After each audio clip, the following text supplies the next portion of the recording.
Pursuant to Governor Baker's March 12th order suspending certain provisions of the open meeting law and the governor's March 15th order imposing strict limitations on the number of people that may gather in one place due to the outbreak of the COVID-19. This meeting of the Town of Berlin Select Board will be conducted via remote participation. Every effort will be made to ensure that the public can adequately access the proceedings as soon as possible. The Town of Berlin will use best efforts to post an audio or video recording, transcript, or other comprehensive record of proceedings as soon as possible after the meeting on the town's webpage, the town's YouTube channel, and approved minutes will be posted to mydowngovernment.org. For this meeting, members of the public who wish to attend the virtual meeting may attend via Zoom webinar platform in one of two ways, with both audio and video access, or by telephone audio only.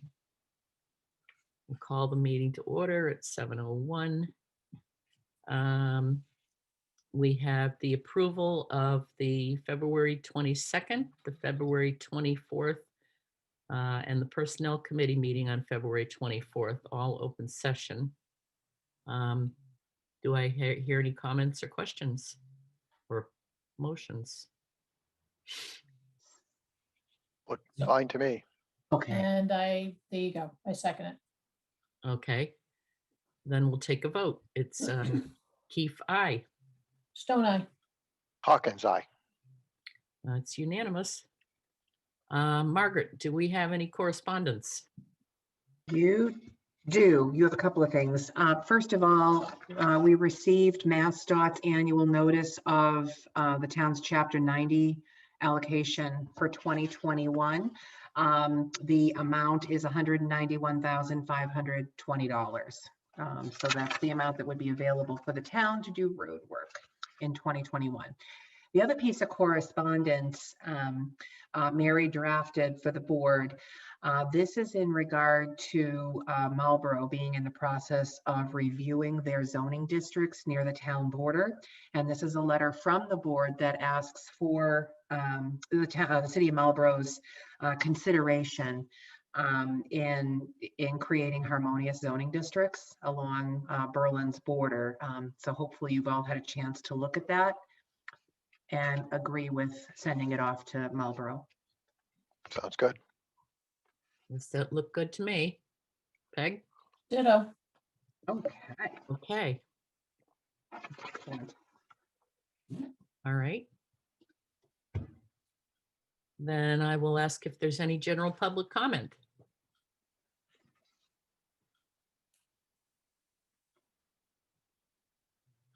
And I'm seeing no hands up. So we'll move on to our general department update, which would be Chief Galvin, Chief of Police. Hi, hello, how are you? Hi, Chief. I can't believe a month has gone by already. It's amazing how fast time flies. Doesn't feel like it was that long ago that we just spoke. So it's kind of crazy. But where do we stand after February? One of the last things we talked about in the last meeting, Peg, you had a question about the body cameras and the grant. Those were ordered in early February and should be arriving shortly. We'll have to work with CM Geeks and IT to get some back end stuff done before they get rolled out and tested and actually issued to officers and finalization of our policy. So we're marching forward with that. Overall, for the month February, I don't want to use the word quiet, but it was kind of quiet. It was kind of a nasty weather month, but our incidents were way down over last year and the year before. Which is not a bad thing. But we still had 9 cases involving criminal charges, still 15 motor vehicle crashes. So those numbers are still up kind of high. And, hopefully as we get into the better weather, we're going to see a reduction in crashes. You may have seen we posted a relatively serious one that happened on River Road, which was a truck that went over the guardrail. They had used a big heavy wrecker to actually lift it back up over the hill. And we were lucky that there wasn't too serious an injury to the operator. So we'll have to, hopefully we're going to see a continued reduction as weather gets better, as I said. One thing interesting that happened this month, I don't know if you recall, but several months ago, there was a big issue in the town of Stowe. Their police chief was actually arrested and fired, and had a group called Predator Poachers, which is a third-party non-law enforcement group. They go out and they pose as children on the internet. They end up meeting adults who are looking for inappropriate relationships. So there was a gentleman with this group that was posing as a 14-year-old male, and actually received some correspondence from one of our residents. So we are working closely with that group, as well as with the district attorney's office on pursuing potential criminal charges. It's one of those things that just highlights things can happen anywhere. No community is immune. And I'm glad that there's third-party groups out there like this. This is something that we don't have the resources and the time and the ability to combat. There's a lot that goes into this, and to have third-party groups that go out and do this and ultimately protect children is something that's important. And we're going to work with the district attorney's office, as I said, to pursue criminal charges in this case. You may have seen, if you follow our Facebook page, we oftentimes post shoplifting cases and things like that. There's one particular store that, in theory seems to get bad press, but they're not the only one. We had an $800 plus crossbow stolen this month from Cabela's. Pretty serious theft to have a weapon like that stolen. One thing I must say with Cabela's is, in their history, since they've been here since 2014, this is the first time something like this has happened. They responded quickly. They were able to get a lot of information, pass a lot of information on to our responding officers, and we were able to disseminate that information through cooperation with the town of Lancaster's police department, as well as the state police. Within 2 hours, we had the person that stole the weapon in custody. It was really a great collaborative effort, but showed how the store, when they're they want to work with us and they're willing to work with us and provide us the information, and our ability to get the information out to the neighboring communities, especially through the regional dispatch. Having Lancaster as a regional dispatch partner, got that information out quickly, and we were able to take that individual off the street very, very quickly. And it was just an impressive team effort that we were able to do. We've unfortunately been continuing to take reports for unemployment fraud through this whole COVID-19 pandemic. It's been a kind of a mainstay every month. And you've probably seen the emails that go out to the town from the treasurer about the concerns we have about our own employees, but it's still affecting our residents. It's something that's nearly impossible to investigate and prosecute. But just I want our residents to be aware that it's still there. It's something to be vigilant about, especially now as it comes time for people to file taxes. They want to be aware if they get any paperwork from the IRS or from the Department of Revenue from here in Massachusetts that they've had unemployment claims against them, that they actually file the fraud reports to make sure that doesn't affect their taxes. A couple other changes. We had a major change to our lobby telephone, something I think is going to make things run a little bit smoother for our all of the offices upstairs at Town Hall. So our phone system on the public safety side is controlled by the dispatch district. It was installed and paid for with our transition to regional dispatch. And one thing that they've done is they've done some upgrades on their end, which allowed them to create some auto attendant menus. So it used to be you would walk into the vestibule in the public safety building, town offices, pick up the phone, and it would only connect you to the regional dispatch. There was no ability between that phone system to connect with our town hall phone system. Through an auto attendant now and the upgrades, when you actually pick up that phone, it immediately prompts you that if there's an emergency, dial 1. It's gonna get you to public safety dispatch. But then it actually has a list of our offices upstairs, which will allow you to connect directly to the employees that are in the building. I think it will make it a lot easier for those people that are coming into town offices that still don't realize that we're closed and try and make appointments and connect them directly to the offices and the people that they need to do business with. One of the last things that happened this month is last year I connected with a group that runs a diversity training. and it's called Hip Hop Around the World. And there's a woman that will come in to teach, and she takes it from the perspective of a flight attendant, and she's teaching, and it's it's a short class, and she takes you around the world and teaches you about different cultures. And this is actually a class that's going to be open to the entire all of our employees. And so she applied through the Cultural Council for a grant, and she was granted that grant. So I've reached out to her about trying to schedule that class and have it as offered to all of our employees. I think it's important. It's going to help our employees, especially on the public safety end. Some of the public safety generated diversity type training often goes into interactions of a policing nature, which is part of what our job is. But this takes it just from a general human perspective and looking at different cultures, and just understanding that we all come from different backgrounds. And I think it's going to be a great program, and kind of coming at it from a light kind of a perspective versus some of the rhetoric we've heard throughout the country that have been pretty negative. I think this is going to put a very positive message out there and be very beneficial to all of our employees.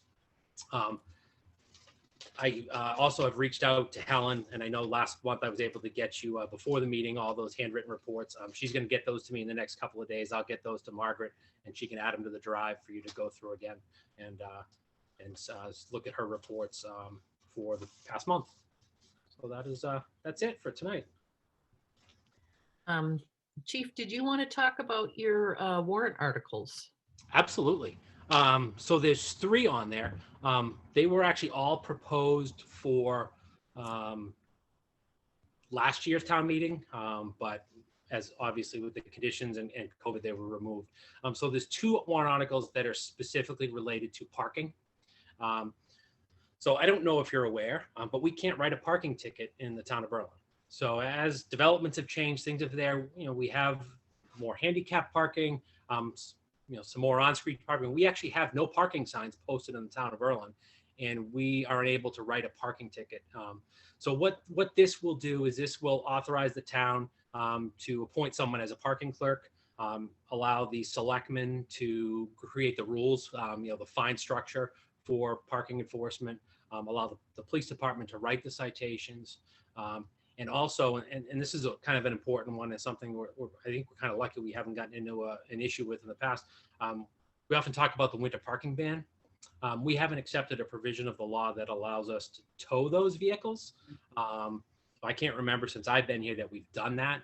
But should we have vehicles that are blocking public ways and impeding snow removal with the rules that the select board's already created, we can't tow those. So we need these rules to be these sections of the law to be passed in order for us to do that.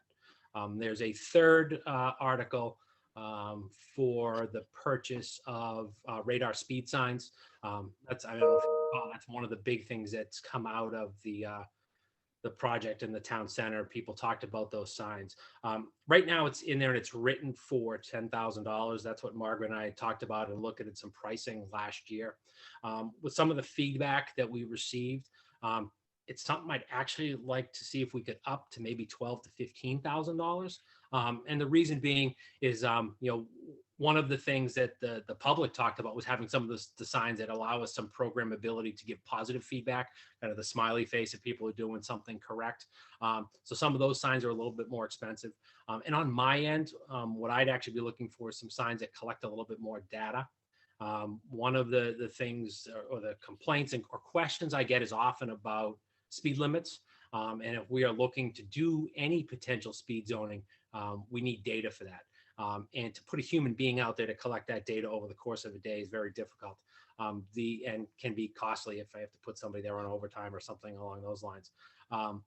But with these data collection signs, you can put them out there, turn off the display so that they're not actually broadcasting the sign, and it'll collect data for a week. I was actually talking to the police chief in Northborough, and they do it a lot.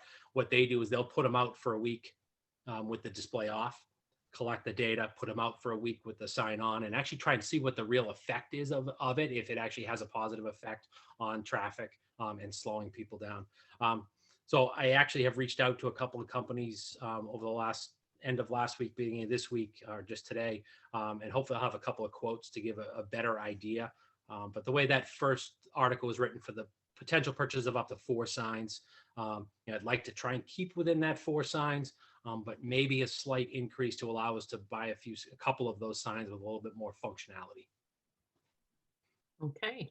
Any questions for Chief? Chief, what is the average life expectancy of those signs? So we actually have one of the radar boxes already. We've had it since the year I came. I purchased it. It's 7 years old. Unfortunately, the software is dated. I just got a quote to update the software, which if there's some money left at the end of the budget year, I'll probably do that. But I would put them in about a 10-year range for life expectancy. And actually, they may last longer. I can point to 2 signs specifically that when I worked for the town of Wayland, we received under a grant program. They're still up and functioning today, and they're over 15 years old. And then maintenance costs for them during their life is relatively small? Relatively small. Depending on what style we got. If they were solar, there wouldn't be much. If they were battery powered, there may be batteries that we would have to replace every couple of years, but they're relatively inexpensive. They're rechargeable batteries that we could recharge outside of the device and then install and have a couple to rotate through. And where would they be stored if when we get them? Do you have So storage space for them? we have storage space in the Sally port, or if that became an issue, we would work with Highway to ensure that we had space to store them at times we weren't using them. The hope would be that we would kind of keep them out all the time and rotate them through and just move them to different areas of town. Good. Is there a possibility to borrow signs from another town first to actually see if it captures what you're looking for before the town invests that sort of money? Yeah, I could try. The problem is most of them use them. So they're not lying around. They're using them for the data collection. I can find out if someone would give us one for a day or two, but I wouldn't expect anyone to give us a long-term type of a loaner, because when you drive around to our neighbors, they're all out on the streets. And that's what they all use in my discussions with other chiefs, is that's what they're using for all the data collection. So it's already working for other people. They've done the kind of the fact checking already. I should note this was also, this is something that we actually applied for back in 2019 through the Safe Routes to Schools grant with Berlin Memorial School, and that grant was not awarded. And it was also something we specifically requested in this pilot project in the Shared Streets grant, and they will not fund traffic devices. So that was a no. But I don't know, as far as rental, I don't know if one of the manufacturers might allow us to test one or something like that. Yeah, I will. There's one company's product that I really like. I reached out to the salesperson. He had quoted me some other products when we were looking at the signs for the pilot project. So when I hear back from him, I will find out if he has a demo unit possibly he could ship to us. Okay. And how are our 2 new officers doing? What's their status? So Dylan, as of last Friday, has completed his field training. He is doing very well. Molly is slated to start the academy at the end of April. She has completed all the steps to get into the academy, with the exception of there's a PT test that the state runs, push-ups, sit-ups, 300-meter dash, and a 1.5 miles. It was actually part of our hiring process. We did a pre-assessment.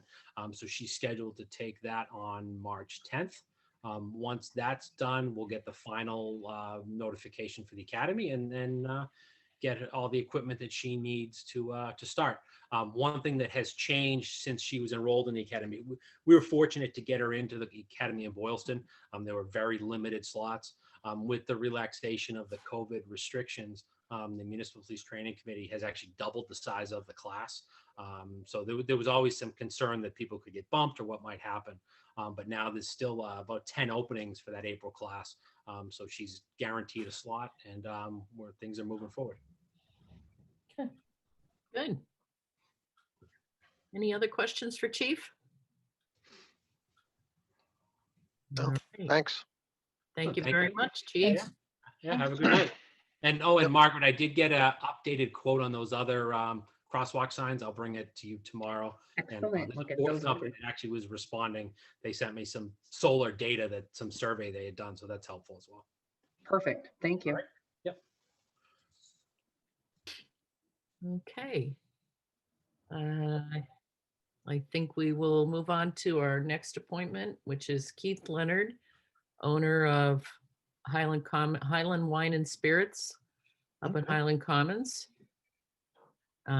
He's requesting for permission to sell single-serve bottle liquor, also known as nips. Hi, how are you guys? Good, Well, how are you? Welcome. Well, thanks. Well, yeah, I guess the reason I had asked for you guys to reconsider was like over the holidays we had a lot of customers asking for this, of course. A lot of it was for gifts. A lot of it was for recipes, cooking recipes. And it was when, you know, a customer would come in and ask for that, and then we couldn't help them out with that. There are a lot of recipes that, I don't know, they use just a little bit of brandy, a little bit of cognac, or whatever it is. And then we were kind of, and I wouldn't say everybody left our store because of that. We lost a few customers because of that, but it wasn't everybody. So I'm not trying to be here to complain like this is ruining my business or this is hurting us. We're trying to be a full service store, and I don't feel we're there right now. And I don't want to turn people away, especially when these bottles or these nips are sold at, you know, my competition. So I don't know of any other store that doesn't carry them. And I figured we would try to, you know, we would start off and go through and see how it was, but it just, the amount of customers that were asking for that during that time was a little bit concerning. I know there's a big problem.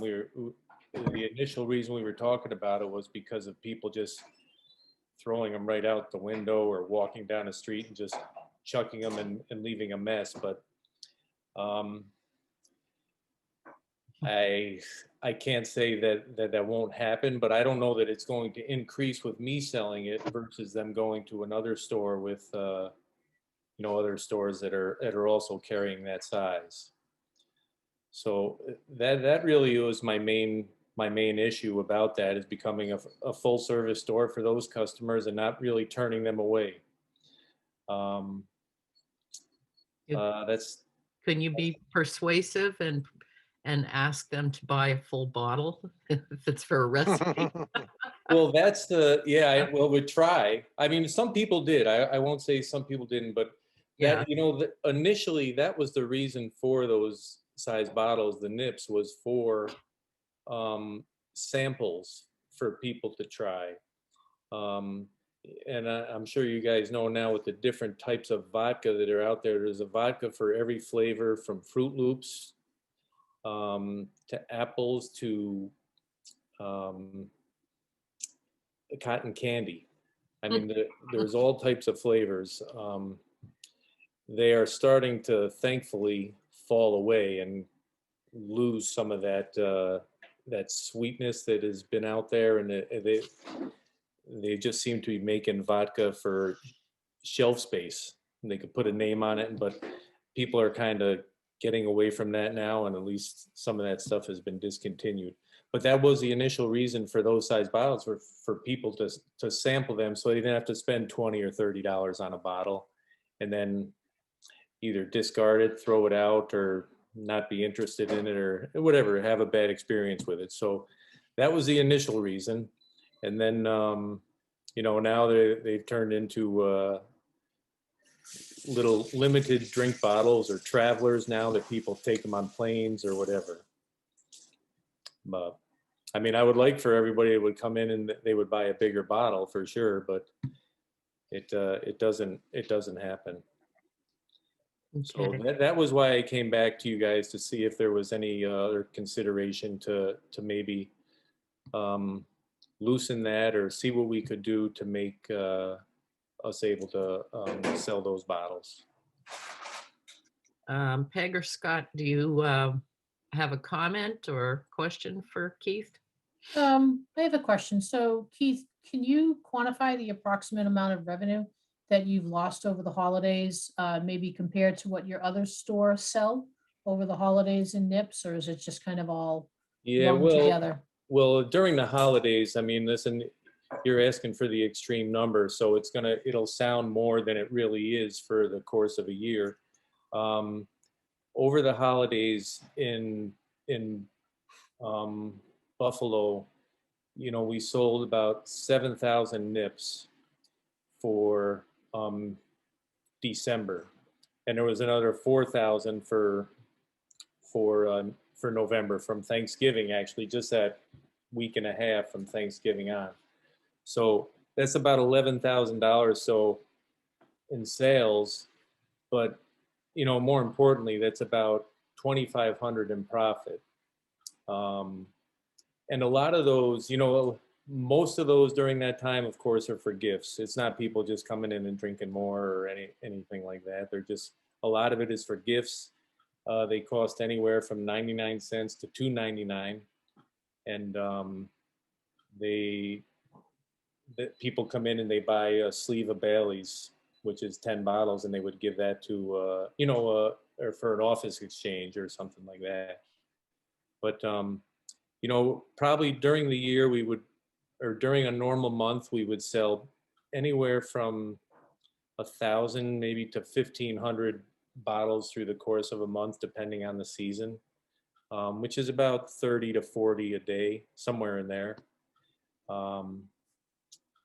So I don't really know that it's, and again, during the holidays, maybe there was a better chance to recover from not having those bottles, because people at that point sometimes are willing to spend a little more on either a gift, or if there is a recipe they're using, then they'll drink the rest of it because of the holidays. But I don't want to really say we lost business, but customers that did turn away, I would say maybe someone who was asking for a nip, I bet you there was probably about 25% of those customers did leave and go to another store, which isn't a huge number. It's a big number, but it's not, we could recover from that anyway during the holidays.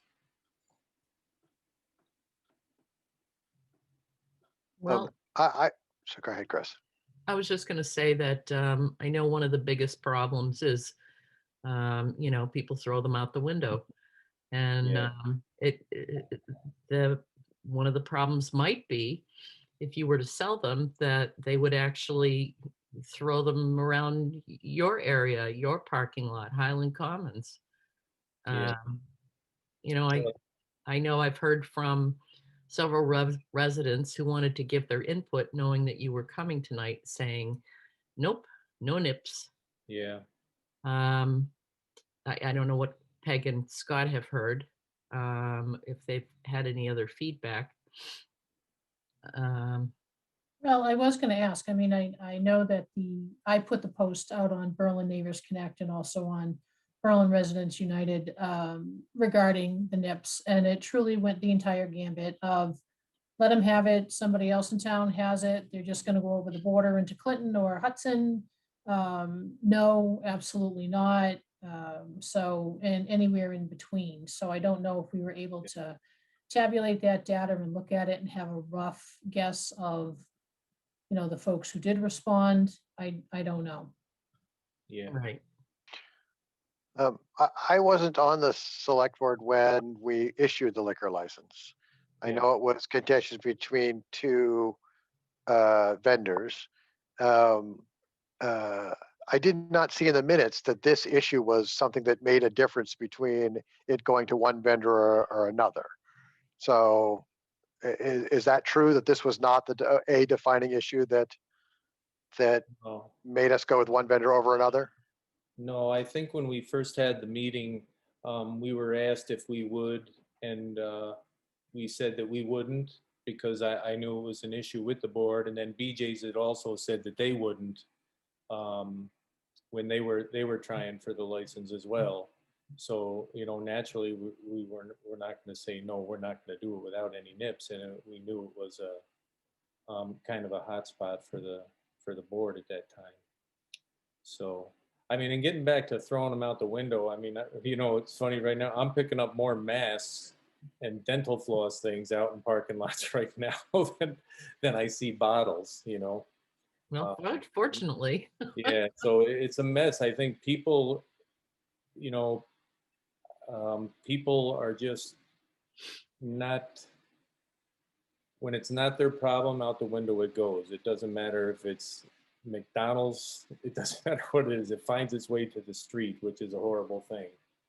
And yeah, I don't know how that is ever going to stop unless, you know, because unless they get little citations for it. But it's hard to catch everybody. You can't get everybody for doing Right. that. Right. Well, and I get the trash argument. I'm picking them up regularly, if not daily, on my walks on Surrey Hill Road, and so I do see them out there. Yeah. Um, my bias at the moment is a little bit more towards uh, uh, allowing them to be sold, in that we have another store in town that is already selling them, and it just, from a sense of fairness, doesn't seem right to have restrictions on one business that we don't put on another. Yeah, well, that's a concern, no question. I mean, but and again, if it was something that was for every store in Massachusetts, then that'd be a different story. I mean, it is, you do start a little behind when you can't offer that service to a customer. And that's not, I mean, no store wants to turn a customer away, whether they're buying Mhm. 5 nips, 5 cases, whatever it is. You just don't want to, you're worried about what they say when they leave. You Mhm. know, so when they leave and they don't have, they didn't get what they want, they're like, yeah, the store was okay, I just couldn't get what I wanted in there. And that's the word of mouth advertising that you try to avoid, Mhm. because that might keep, if you heard that, you might just stay away and go, oh, I'll just keep going where I'm going. um, and not come in and see the store. When you come in, it's a nice, have you guys been in the store at all, or? Oh, yeah. Once All right. when it first opened. Oh, okay, well, we kind of Nice. cleaned up a little bit. We finally got signs in there and helped people where to look for, and so we're getting on our feet here. We, as you guys all know, it was kind of it got rushed in and Mhm. jammed in quick, but finally we're starting to look like a store instead of an insane asylum. Where walls didn't have anything on them, we're starting to get a few things in, so we're doing okay now. But So Keith, Earth Day is coming up, and I know at some point our conservation committee will be coming to talk to us about Earth Day and organizing the town and seeing what we can do. And, you know, to Scott's point, to be fair and engage the other liquor store in town that also sell nips, is there anything that you might, you know, be willing to do? You know, sponsor a road, take a certain section in town, yeah, no you know, question. proudly proclaim that Highland Commons is picking up this area, you know, for that, again, to show good relationships in the town, that, yeah, you're a partner here, you're Yeah, no working with us. question. And We wouldn't do that just now. I mean, we would, you know, listen, we want to be part of the community and recognized as part of the community, um, as a partner. And I mean, you know, I don't, Market Basket is kind of, I would love to get to be like a Market Basket part of the community. It seems like they're friends with the whole community that they serve. And we would like to do that. I mean, next year, not just this year, and whether it was either sponsoring or we could have like employees that weren't working or something, if they, to help do some of that Earth Day cleanup or whatever you were, Mhm. or if you have any ideas, I mean, we would listen to them and try to accommodate somehow. Okay, And, and to Scott's point too, I mean, obviously, whatever we ask you to do, or at least ask you to think about, we would also ask the competition to do it as well, to Yeah. to make it fair, or as fair as possible across the board. Yeah, well, I mean, it wouldn't have to be, I mean, whatever it was, I mean, wouldn't have to be, if you guys had enough people for Earth Day and then in the summertime you had a different day you wanted to do it and it would just be our turn, whatever it would be. I mean, we could work something out, but I'm not, yeah, regardless of if the competition didn't want to do it, I mean, we would still want to do it to make some friends. Okay, So, thank you. Those were the questions that I had. okay. Scott, Yeah. anything? The current restriction on NIPS, is that in a written agreement with the town, or was it just a verbal promise made to us? I think it was just Margaret, a verbal agreement when we sat in front of the board. They Mhm. had asked us and we Mhm. had agreed to that, and that's really that's all you need with me. Mhm. It's a verbal because that's, Yep. I mean, as it is a lot of people, but some people now it comes back on you. But listen, Yep. we would not there would be no way we would ever go against that even when we had the license or not. Your word is your word. So Mhm. um, but I know it is a sore subject because of how easy it is to dispose of them not properly. So that's, and again, over the holidays is when I wanted to, and I talked to Mary and just said, hey Mary, what can I do? Can I talk to you about? And she gave me said to send an email to you guys, and that's where we are.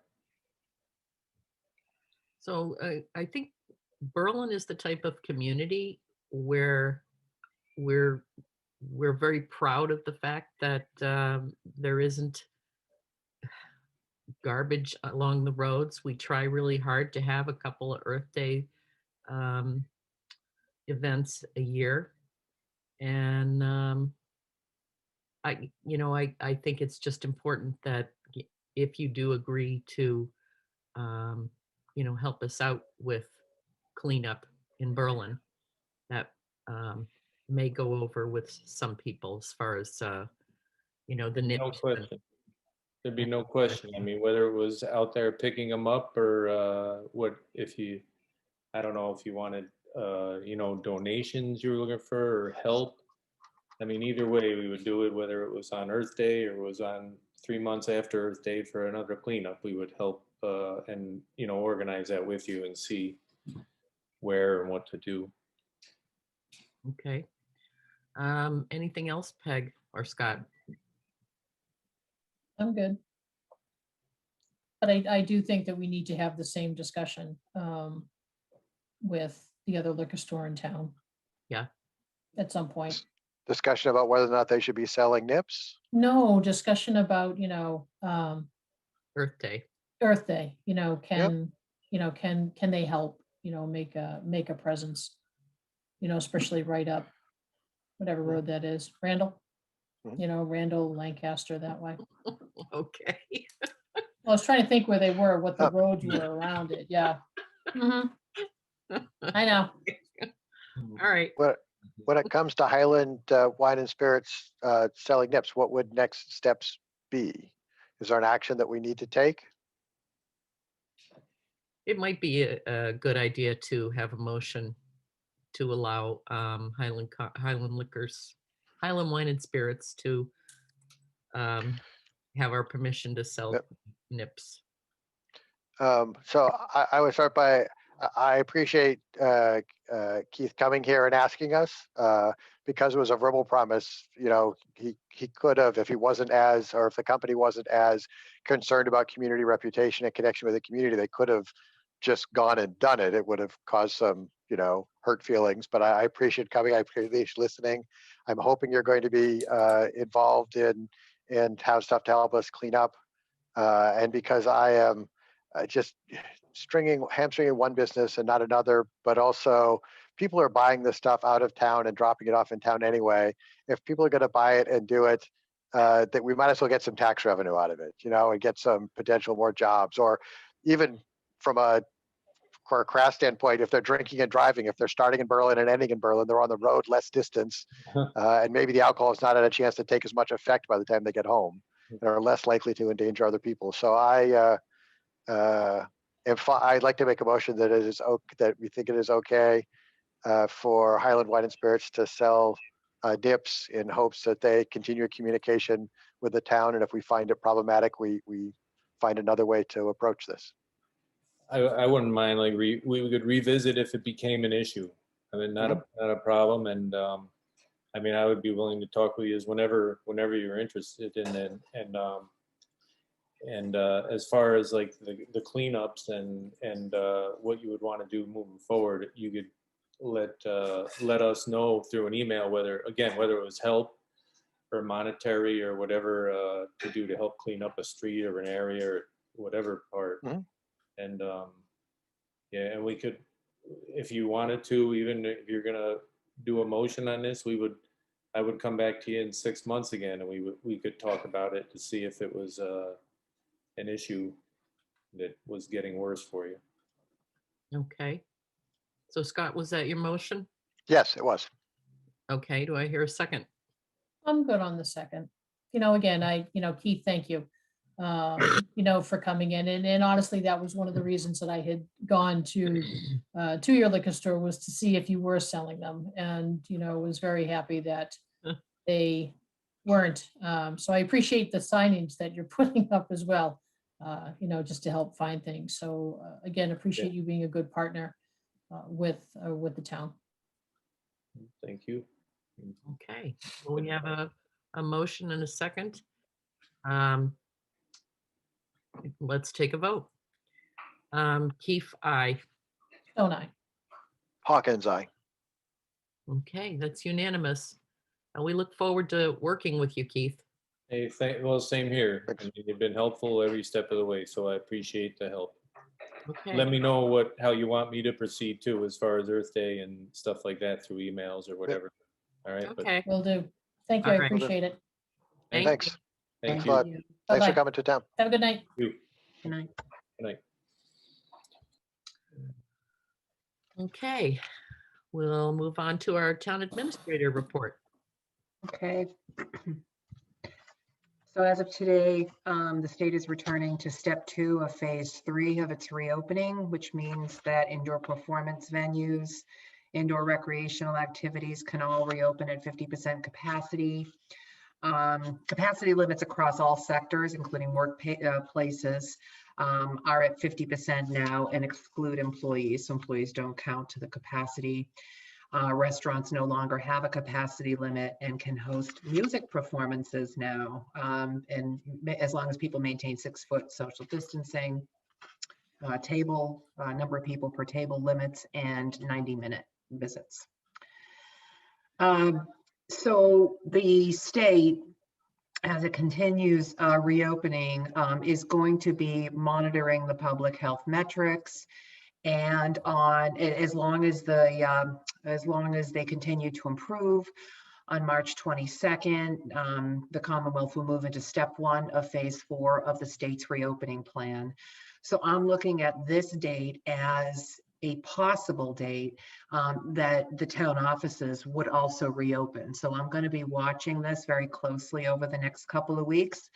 We'll see if the numbers continue to decrease. Berlin is down again this week, its percent positivity. So we're going to be looking at that. I do want to eventually reopen the town offices. Of course, we have to do it safely. So I'll be looking at March 22nd as a possible date for that.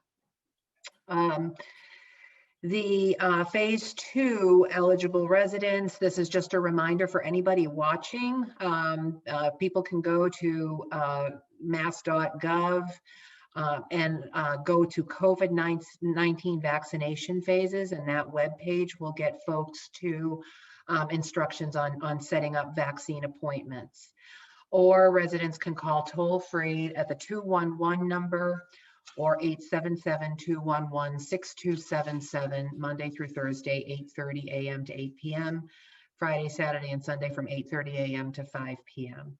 And finally, if folks don't have success doing that and you are a Berlin senior, you can call the Berlin Council on Aging for assistance with making an appointment. So the number at Council on Aging is 978-838-2750. In my report this week, I included the diagram of the individuals who are eligible for vaccines. I don't think this has changed since last week. So it's still individuals 75 and older, individuals 65 and older, and individuals with 2 or more comorbidities. And that is in addition to anyone who qualified under phase 1. So the first responders and health professionals. Now, I provided the board in the TA report tonight, the baseline actuarial study for OPEB. I am not prepared to answer questions on that, but please do review it. It is in the hands of our benefits consultant who's also reviewing the study. The actuary gave a number of about between 100,000 and 150,000 per year in required funding in order for the town to see a discount in the OPEB liability. So more information will come on that later. COVID-19 expense tracking. We have another quarterly report that is due this Friday.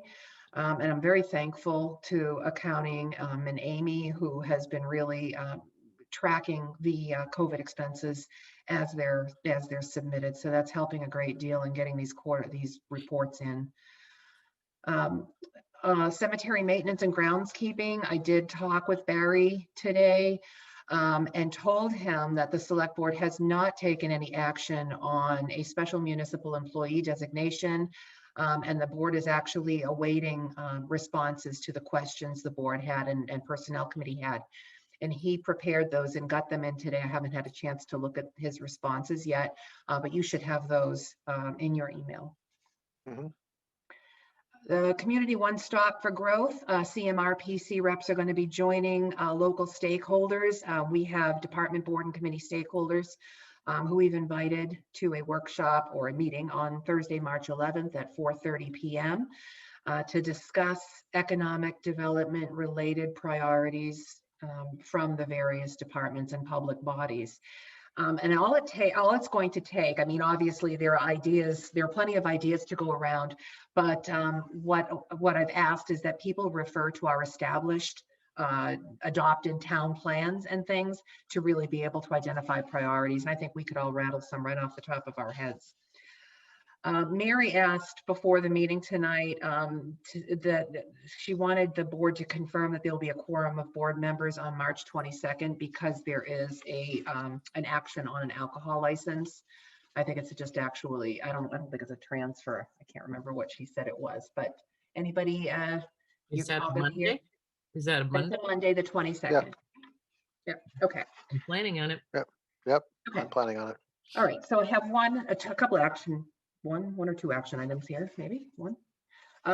We were awarded another year in the cybersecurity awareness program through the state's Office of Technology Services and Security. I asked that the board authorize me to sign the agreement and serve as the local coordinator again for this round. That's fine with me. That's fine with me. Do we need to say so moved, or is it just fine for all of us to say it's fine? Consensus is fine on this. It's just the deadline to respond to them is tonight, so we'll take care of it. Yep, let's do it. Okay, it's all electronically. So the next thing is the fire chief special legislation. I think that you might have seen an email from me earlier today, and Peg, thank you for coming in and signing this letter again. Mary has had to prepare the same letter that the board sent in November to the governor because the governor's office is requiring that the letter be resubmitted in order for the governor to petition the legislature again to allow fire chief or our chief clerk to continue employment past his 65th birthday in May. Legal counsel, town council did say that 65 is the mandatory retirement age. There could be things that the town could do to allow the chief to stay on until such time as the legislation is passed. specifically performing administrative duties only. I don't think any of us want that to happen. And so we are trying to push as best we can for the governor's office to move on this. It's been quite frustrating. I understand they have a lot on their plates, but it's been quite frustrating. So Chris and Scott, as soon as you could possibly come in to sign this letter, as well as the library septic project contract, we can get this out to the governor's office. I'm planning lunch tomorrow. If not lunch tomorrow, it'll be tomorrow evening after I do a couple of errands. Okay, all right. And then the last thing I will make note of is that, as you know, a designated subset of the River Bridge Working Group met with the Sennies on February 17th. Chris Senny, the Sennies did file their citizen petitions. We'll go over that in the town meeting warrant review. But he has requested a follow-up meeting with the work group. So I'm going to try to arrange for that, but I think the board deserves a chance to really look over the citizen petition articles. You didn't have those in front of you last Monday night, or you did, but not in the warrant. So we'll work on doing a follow-up meeting with Chris, and that is it. Okay, questions for Margaret? So, Mrs. Nadowitz, Yeah. 28th has come and gone.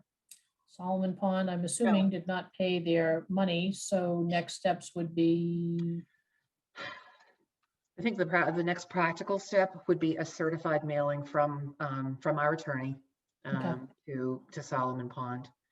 I think that's probably the next practical step.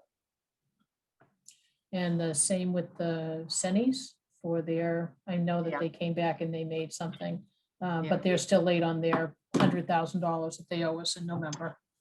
Yeah, we can do the same with River Bridge. I think the two would have to do the same for each. Yeah. Okay. Do you need anything from us, or can you just reach out to, oh my God, I'm forgetting the woman's name. It's Janelle. Chris, help me. Okay. All Yeah, right. Janelle, and I will, if the board is okay with this, I will reach out to Janelle and ask her to prepare a letter, of 2 letters, one for each, and send them, we'll get them out from her on the town's behalf. And Scott, are you okay with that too? Yep. Okay. Okay. All right. We're going to move on to old business and review and vote to include annual town meeting warrant articles. Okay. I wasn't able to do a formal recommendation, so you'll see in the comment fields in this draft warrant, the articles. These are all low-hanging fruit articles, I think. The articles that I recommend that the board place in the warrant. The first is for unpaid prior fiscal year bills. This is for a pre-employment medical invoice in the fire department where money was not encumbered. It's an FY20 invoice. The next, I'll just walk you through and just do a quick synopsis unless you want me to go slower. You mentioned there might be a donation fund that could pay for that instead. Yeah, and I asked the chief about it, and the response I got from the chief indicated that he wanted it on the special town meeting article. I can certainly follow up with him again on that to see, For me, not including in town meeting and saving town meeting time, and sort of, for lack of a better term, I would like some pain felt by people who don't get the invoices in on time. This seems to be like every town meeting seems to have, this is the one time, we'll never need to do it again. We have systems in place. If we have any other way in town to pay this without having to put it on an article, taking up space in the town report, taking up time at town meeting, I would go to great lengths to make sure that happens. Okay. I mean, you can ask, why don't you ask Chief Clark and give him Scott's reasoning and see what he says. I'd argue that there should be pain in a department having to bring unpaid bills of prior fiscal years to town meeting, but to Scott's point, yes, it takes up town meeting time at the same time. Yep. Agreed. I think it was probably. And maybe some of the pain is the vendor itself who got it into us late takes a discount off of the bill. And so the amount that the town has to fully pay is even less than $4.49. Yeah, I mean, and this has come up, honestly, as Scott said, year over year over year. And I can remember finance specifically standing up one year when there were like 3 of them and they said, no more, we're done.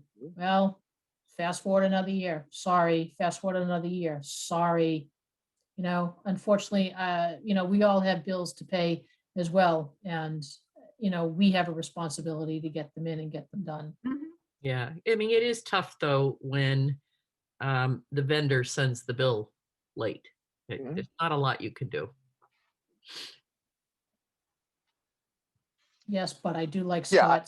Scott's, idea of you send it past blah, blah, blah, the bill is reduced by 5%. You send it after blah, blah, blah, it's reduced by 10%. You can try. I know you can try, but Just Right. the invoices, but the departments, we'll go around on this. Departments have an obligation to understand what they have billed for. Yeah. And this is not pointing the fingers at anybody, but you're right. These are the systems that we should have in place.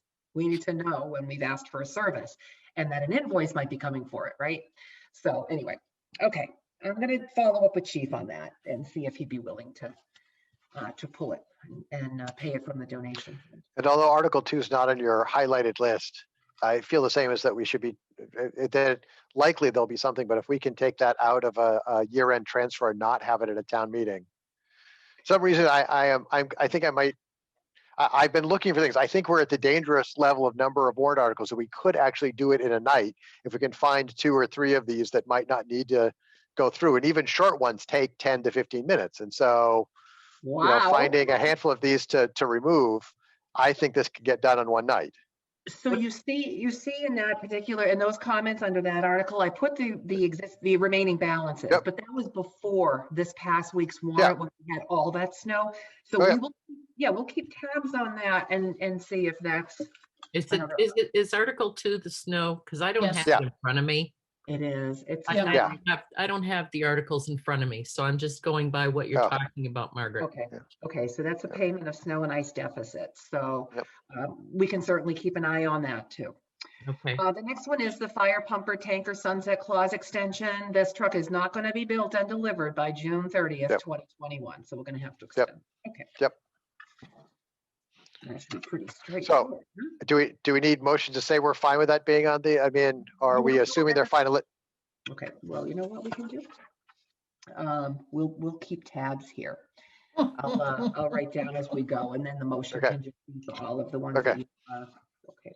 All right, the next one is special article closeout. Now, this is an annual one, and this would be allowing those balances to close out to the original funding sources or to the general fund. Now, the question came up, was it last? Am I looking at a different list? You skipped a couple, Margaret. Yeah.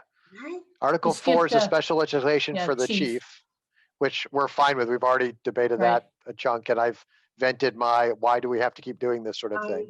But I didn't, I'm not recommending that be included at this point. Okay, so where do we get the list of what you're recommending and what you're not recommending? Because I was assuming the ones in pink were the ones you were recommending. They say it. So under special article closeout on page 6, it says, I recommend placement of this article on the warrant. So any of the ones that say that, that's the special article closeout. I'm clearly looking at a different document then. I'm looking at ATM warrants draft revision 22621 TA recommendations. Yes. So you see, do you see Article 7, special article closeout? Is it in the comments, Margaret? It's in the comments. Oh, I see. Wait, they're there. The comments aren't always right next to the article. Oh. Okay. Oh, you're looking I see it. Oh, how about you share your document, Margaret? Okay, I'm gonna have to, I'll have to pull it up. Just let me get out here. Oh, there it is. I recommend. It was at 7:49 on the 26th. Yeah. I see that for Article 7.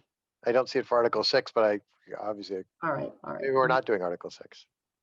Let me pull it up. Well, here's another I recommend for the closeouts, which is Article 7. Yep. All right.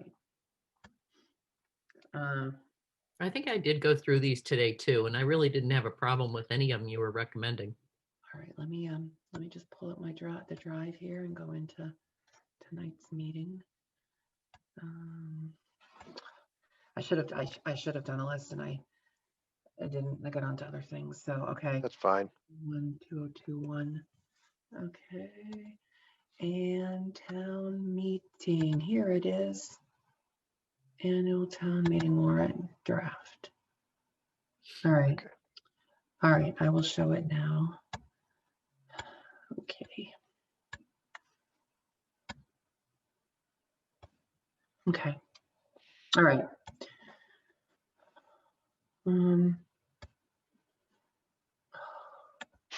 Okay, let's go down. I'm going to go down to that Article 7.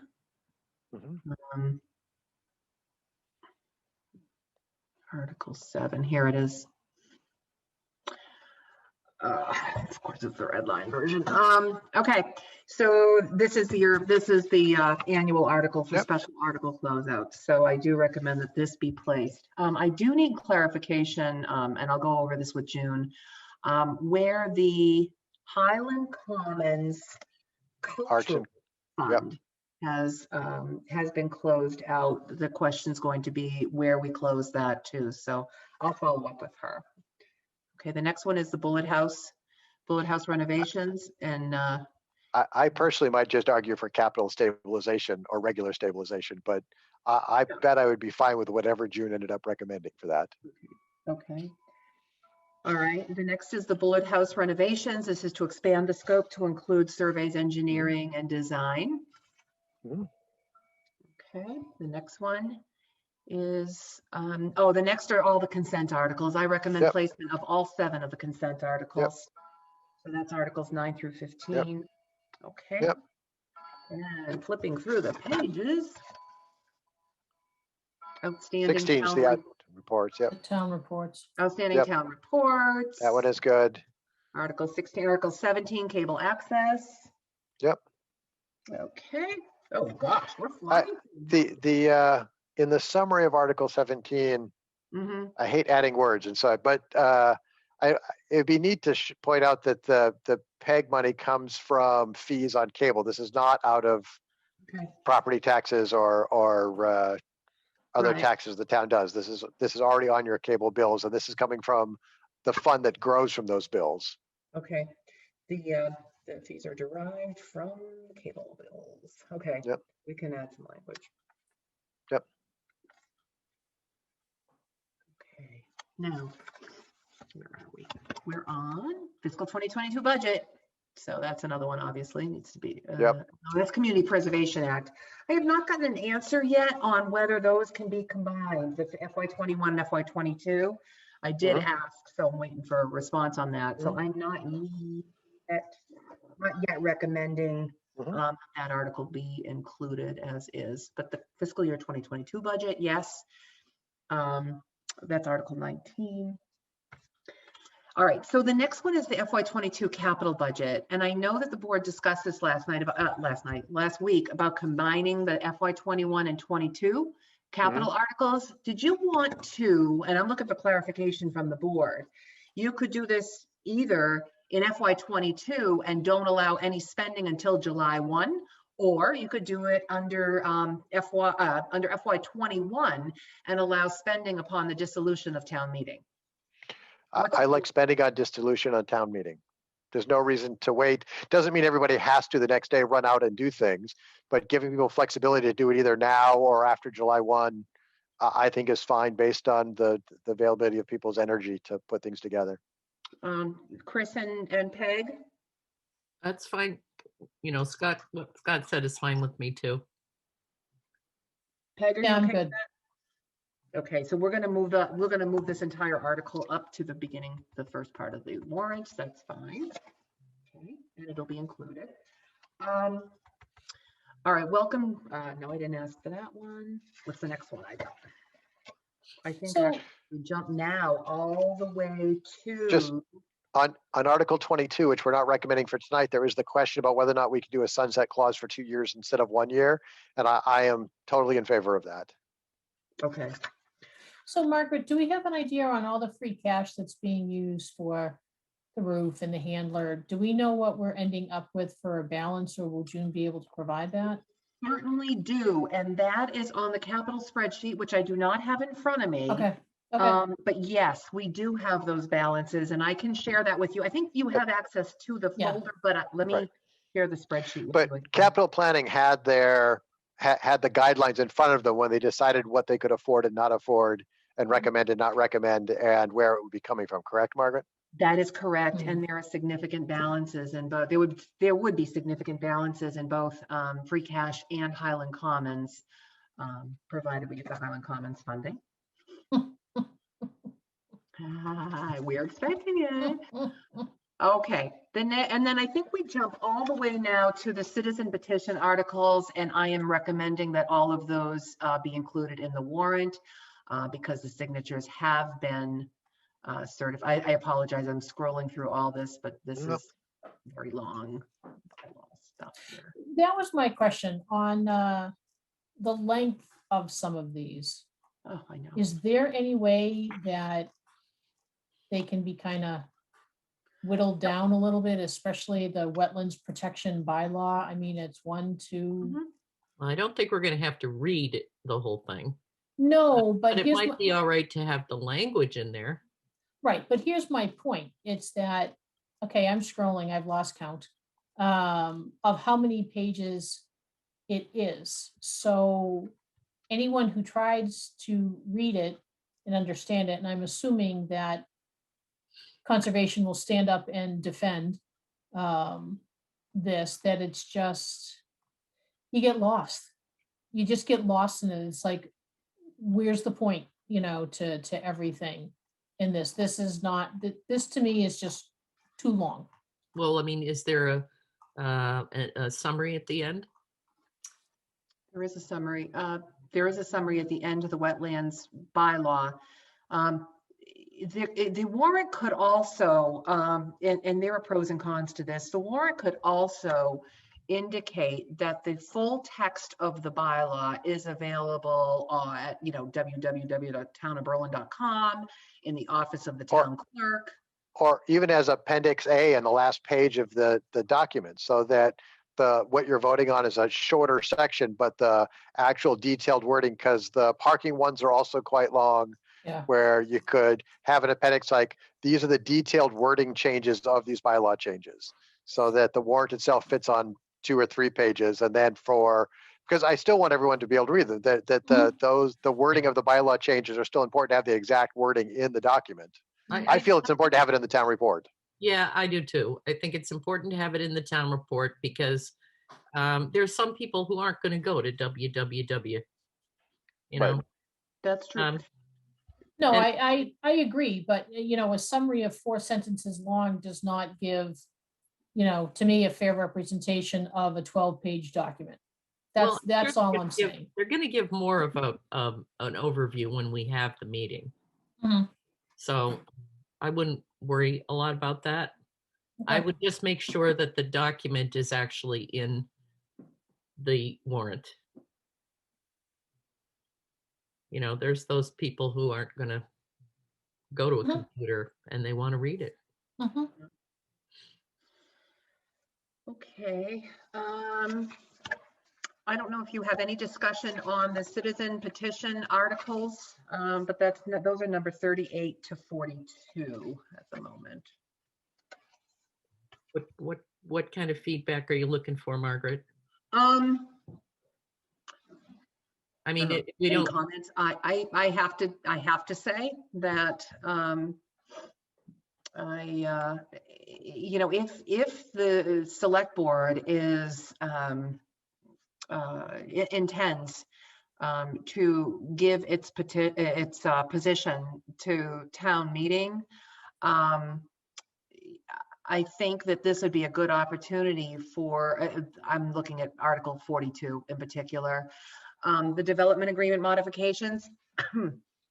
I think it's got to be made clear, and maybe it'd be made clear right at the beginning of the citizen petition articles, but I think it's going to be made clear that these proposed development agreement modifications in Article 42 came by petition and haven't been negotiated. Right. These are proposed changes by Right. This by is the they're showing their hand. We're There, not showing ours yet. yeah. So, yeah, so anyway, I just wanted to. And I think we will have to have something. One of us will have to get up and speak on that point. I don't think, I have read into the citizen petition that he's trying to add wording that allows flexibility so that this is the maximum we're allowed to do, although I get that there's not continuums on some of these points, and that some changes of wording could be allowed, but I don't get the mechanics of how that would come about. Right. I think it needs to be just a plain negotiations as far as I'm concerned. and I have to say, I agree. Now, the issue of River Run #2 on this particular article is kind of a new concept where the parcels that are on that particular property, based on what he's saying here, would not be, and what he showed us as a sketch would not be the same layout as what the town agreed to in the development agreement, in the original development agreement. And I also need to ask him for clarification on what, so it says, let's see, where is it?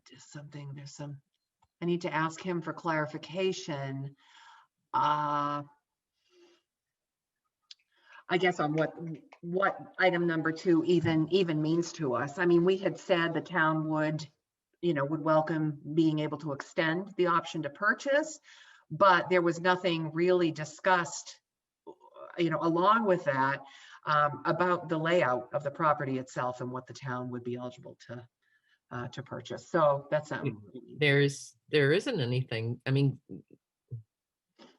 I don't think that there is anything in the document, in the agreement, that is that detailed as far as what part Berlin would get and what part they would keep. 6B, 6A.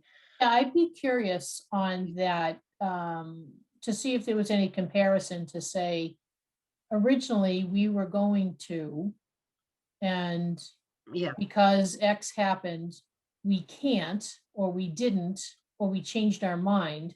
Therefore, we're coming back to this with this option. yeah. I think that, yeah, they've created a And lot they've C now. and or they've something already like that. and they've already gotten signatures on this, so they can't really change it. No, they'll have to they'll have to discuss it. So hopefully a discussion with the working group will provide a little more clarification on that. So, Yeah, I think so. all right. So So what we, if we're going to come up with a yay or nay on this, or part of a yay or part of a nay, where planning board is mentioned throughout this on Article 42, is it reasonable to ask planning board to say yay, nay, some yay, some nay on this as to well? provide a recommendation, even though a Yeah. hearing's not required, I don't see why they can't be asked. I mean, they're not obviously obligated to, but I don't see why they can't be asked. Well, I mean, they can be asked, I guess, but this is an article that really has more to do with the selectmen, or select board. Well, yes and no. I mean, it's, in #2 on the river run, if the select board and the planning board both agree. So I'm thinking because the planning board was especially called out on that, then they need to have some, to be able to stand up and have some input on this as well. I don't have any problem asking for any, kind of feedback that they might have. I'm just thinking that this has got to do with the development agreement, which was between the select board and Riverbridge. It's not a zoning article or a. Well, but the zoning article is 38, and if the zoning article doesn't pass, we couldn't even do 42. Now, the odds that one of them passes without the other, I think, is slim.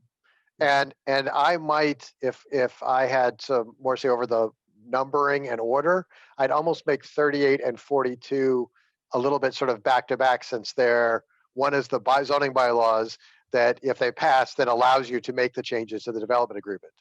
So 38 and 42 are what? Because I don't have it in front of So, me. all right, So so. so I'll- 38 is the zoning bylaws changes that allows us to do the development agreement changes in 42. Right. I just assumed that they would be that way, Scott. Yep. So 38 and 39, 38 is the zoning bylaw on the townhouses, or the Right. zoning bylaw.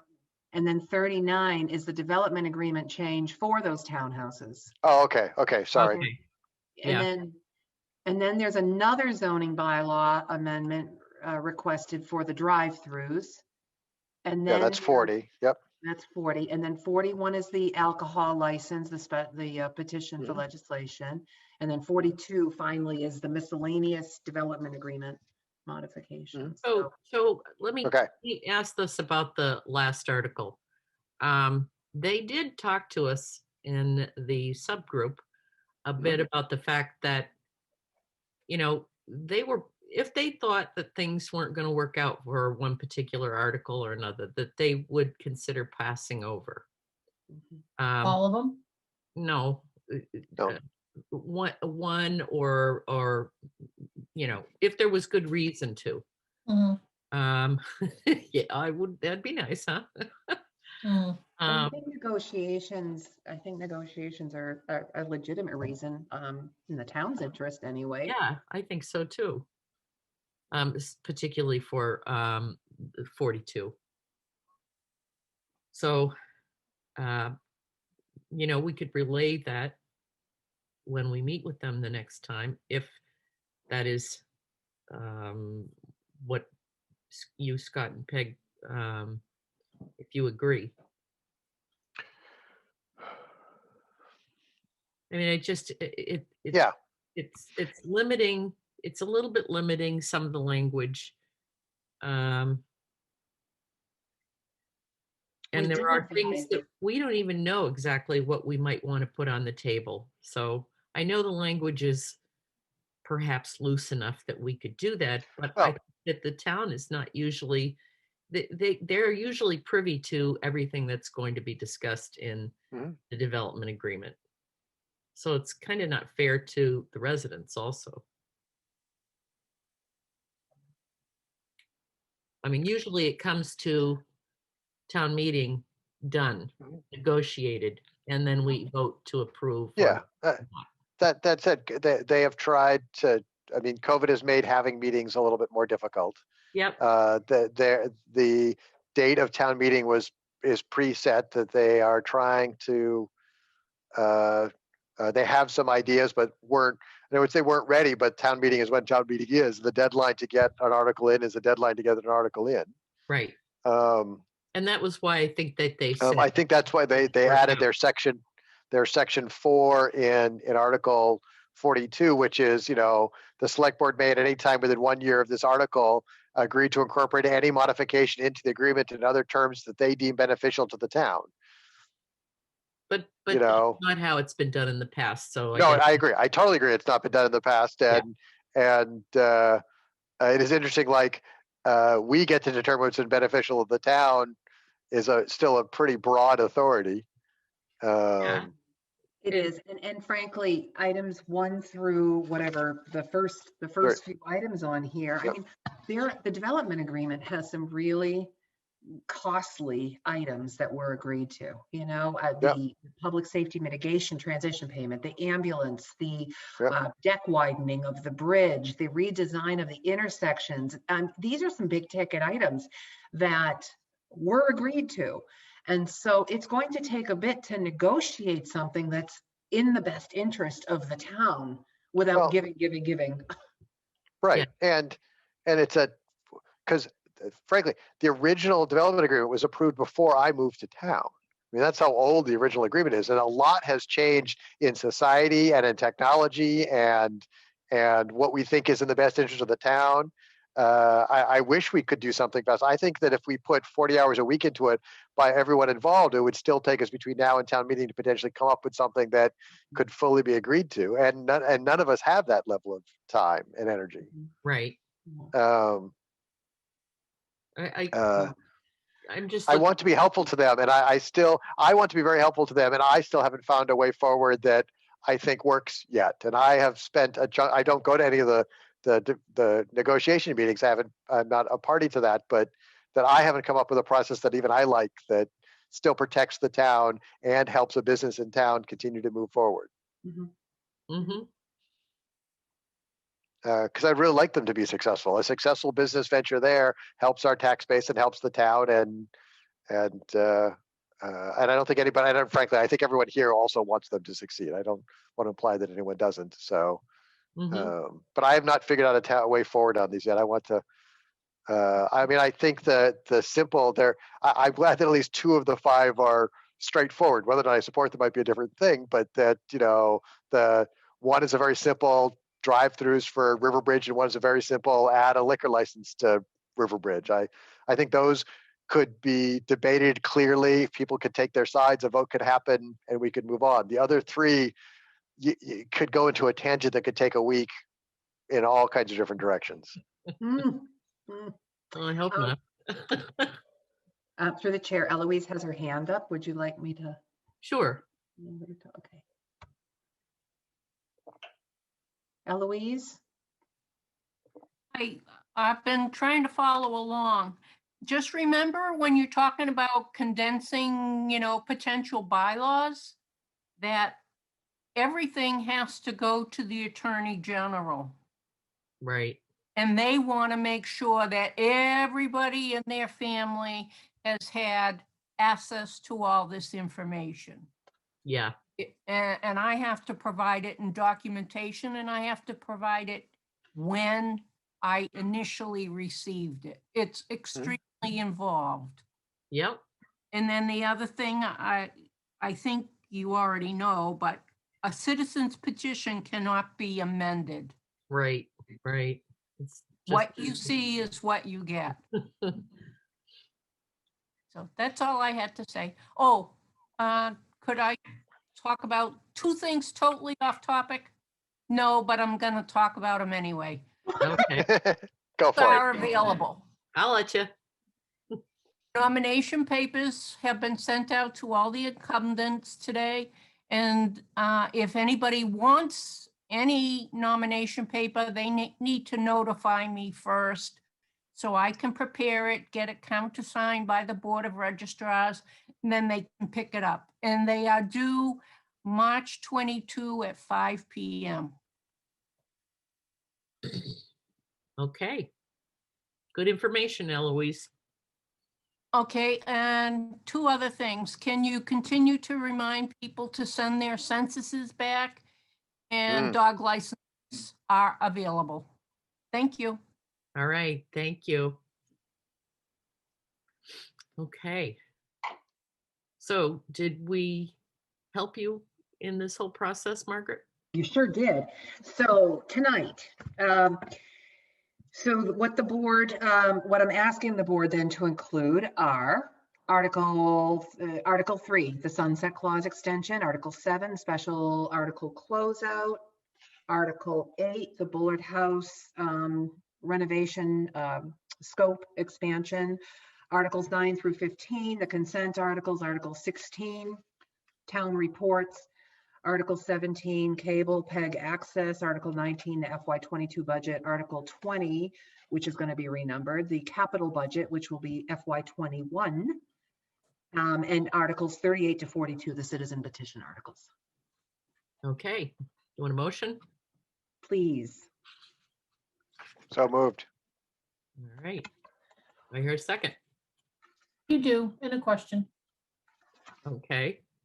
So obviously these are all going to get mailed out to the folks in town. Will they be available online any quicker for people to have a chance to be able to go through these and read them? Margaret think shaking so. yes. As soon as the board votes to sign the warrant, we'd be able to put that warrant up online. Okay, Okay, it'll be posted in the usual places and we'll be able to put it up online. So, okay. okay. Well, So- I have a question too, but go ahead, Scott. I just want to say that Article 27 is the only other one I sort of have a question about whether or not it's needed. I fully support this is the building numbering. I fully support the idea that buildings should be numbered and numbered clearly. I don't know if I believe it should be a bylaw for worry and worry about just the fines associated with it. I think there should be more of a carrot than a stick sort of thing.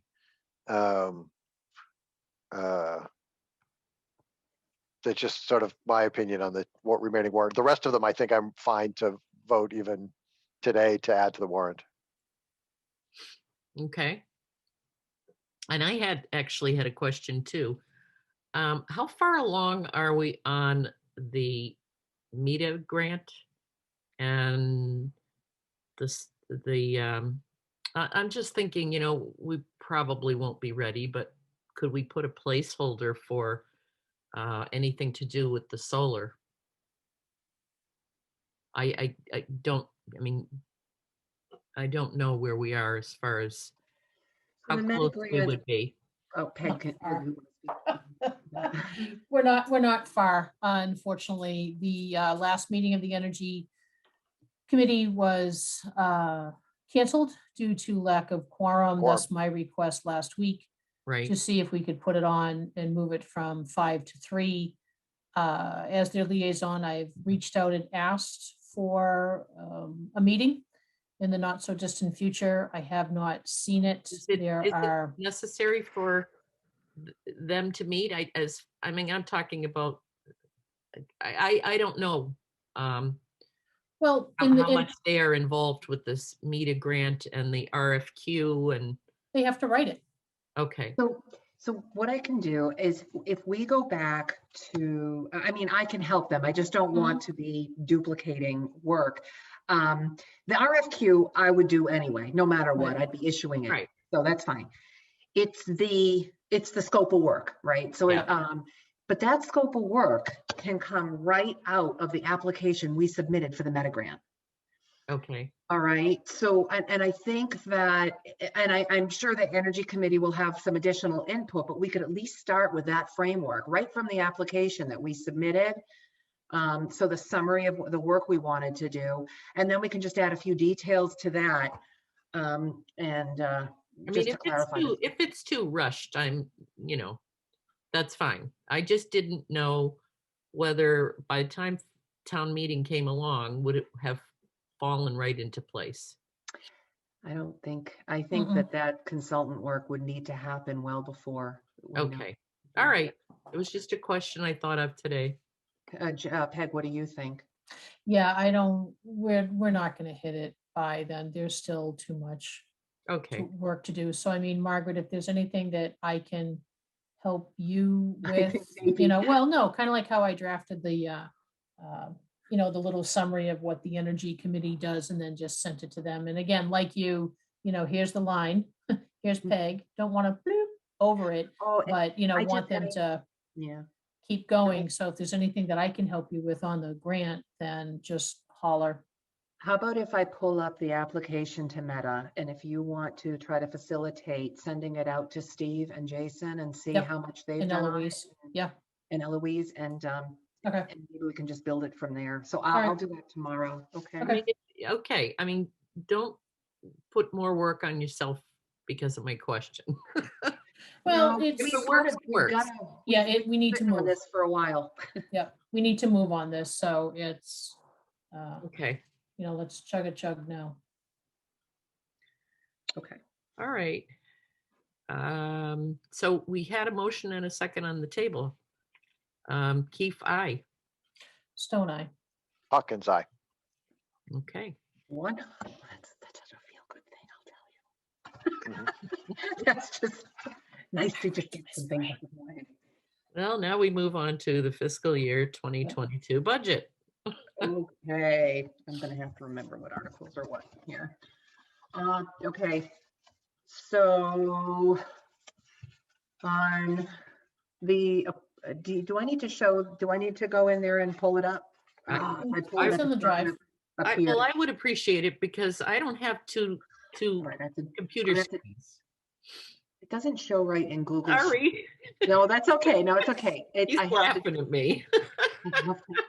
I have to Two? go- How do you live on two? I have the third one sitting right over here. So, I know. And my husband and a does cell too. phone going with something totally different on. So, Okay, I'm just gonna download it because it doesn't appear right on Google Sheets. Yeah, you've got on Google Sheets, you have one gigantic column that's like this big, and then everyone's like, I know, that's awful.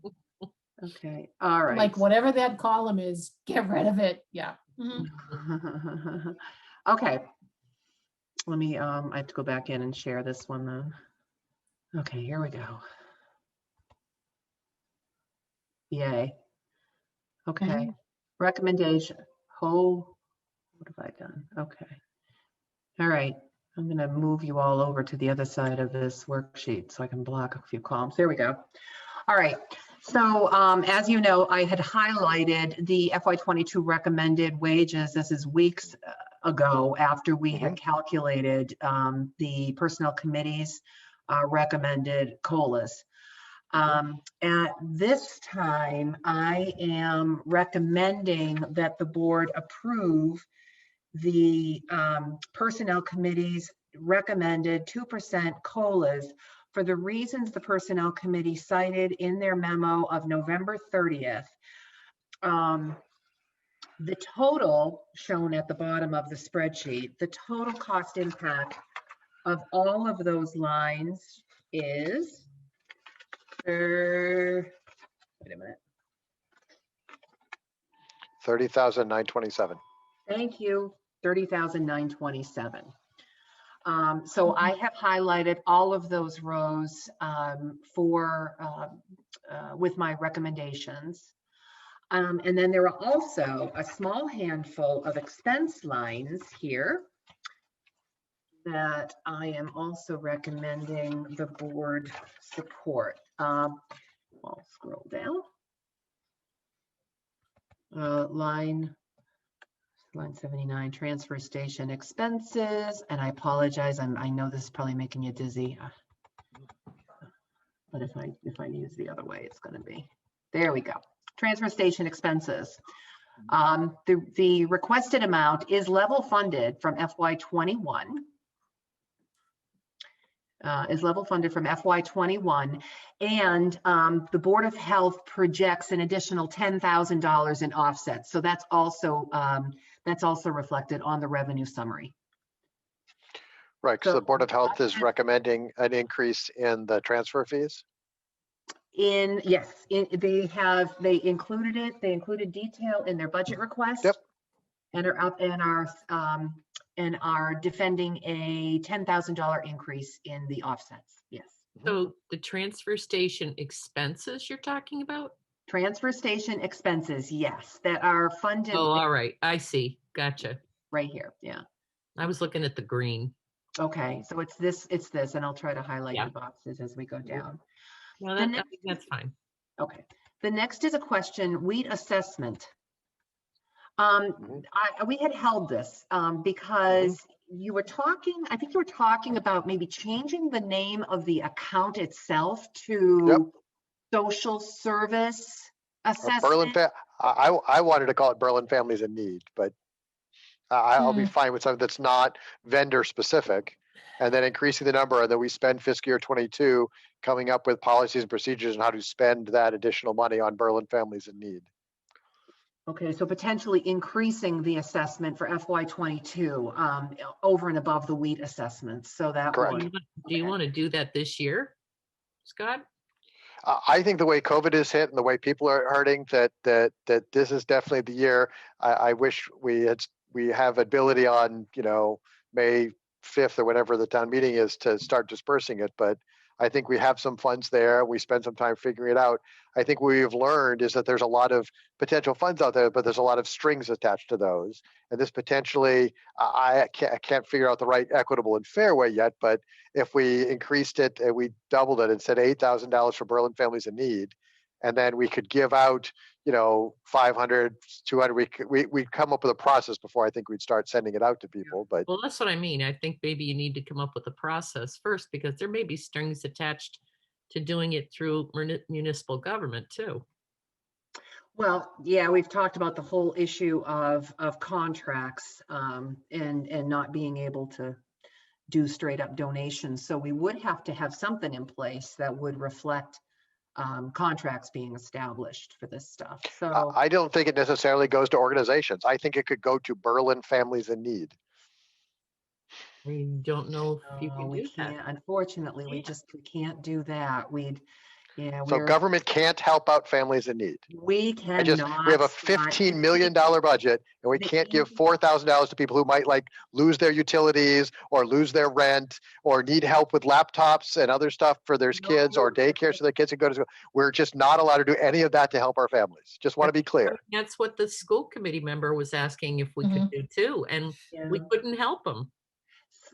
Scott, it's not the town not wanting to, believe Right. me. This is the No. anti-aid amendment in the Mass Constitution that prohibits us from doing this. And I mean, if there's some, maybe if there's some way we could get an umbrella organization to accept donations that could be dispersed through them to residents in need, that might be another option. Yeah, I mean, it's really tough. I mean, I would have liked to help the guy that came forward from the school committee, and we couldn't help him either. So, what were you going to ask about the wheat line item, Margaret? Well, I just wanted to know now Scott has explained, he'd like to change the account name, provide funding. It would have to be providing funding for qualified organizations through some sort of contract, through some sort of agreement. But I just didn't know. I didn't know where you wanted to go with this one this year. I think it's been this way for quite a while. It has been for decades. It has been this way, which is fine. I see a line that names a specific organization and then told we can't give money to specific organizations. And so I find it odd, and it's a contract that we have with them, I believe, isn't it? Well, there's a contract for services, it's an agreement for services. So if there was another organization where we did the same thing and had an agreement for services, we could do the same thing. So, well, why don't we just leave it on hold for tonight? All right, we'll think about it and see if we can look into this further. I mean, the budget has to be approved at some point. I'm feeling no sort of great support or bubbling energy to help fix this problem. And so maybe we just let it sit this year and I spend another year trying to figure out a way to help Berlin families in need. Well, I would agree. I'd love to do that too. I don't know if changing the name would help right now anyway, because there seems to be roadblocks to being able to help families in need. Well, the name, the account name, and I'm sorry, I don't want to beat a dead horse here, but the account name could be changed, and expenditures would only be allowed to be made to entities who we have agreements with. So that I don't think, unless our accountant has a pressing reason why that can't happen, I don't see why that can't happen, where the account name could be broadened at least. As far as the additional funding and how it's distributed, that's something we definitely have to follow the law on. That we don't have. But if we had 8,000 in that fund, we could, after the start of the fiscal year, come up with a process to find and contract an organization to help with what we want. You could have that if there's no money in the fund to do that, then even if we found someone who is willing to help Berlin families in need through a contracted agency, we would have no funding to be able to do that. Well, I guess that would be a decision of the board, whether you want to put an additional amount of money in there. Yep. So do you want to just hold on to it for tonight and think it through and talk about it next Monday night? And yeah, we could even have an agenda. Sure, and it could be an agenda item for it. I will introduce a motion to increase it, and it either passes or it doesn't pass, and we move on past it. Well, Okay. but I think we need to look into how we can make it work, right? Somehow. Yes, well, yeah, and I think, you know, I think if we had the money there, we would find a way to make it work. if you had the money there, as long as there was a contract with an agency, an organization, I think that that would be legit. Mm-hmm. Well, we might be able to figure that out. But why don't we make it an agenda item then? Okay. Okay, good. Well, it might not seem like we've made progress there, but I think that I understand better. So that's, in my mind, I've progressed. Okay. All right. So, okay. And then the next handful are the school district assessments that we have received now. And I am recommending that the board support these. I do have to, I mean, it's clear, obviously on the budget sheet, the reasons why the Berlin-Boylston Regional School District came in with a 2.6% increase for Berlin. And that is the reduction in the Berlin Memorial Schools capital assessment because of reduced project costs, and the reduction in Tohonto's capital assessment or the debt service costs through refinancing. The other costs are not reduced, and in future years, we're not going to be able to sustain these rates of increases. So I'll continue to have conversations with the school district. At this point, the intergovernmental expenditures have now exceeded 50% of the town's operating budget. They were hovering close to 50%. They have now exceeded it. So it's something to keep in mind, where budget growth in a certain budget area can outstrip the ability of any other, of other budget areas to grow. So it's something that we just need to keep in the forefront. And the- actually, To the Tohonto, sorry, go ahead, Chris. I was just going to say that, and that's one of the, after listening to the budget presentation at FinCom that evening, I was still very disappointed to see that Tohonto's assessment for Berlin is 6.6.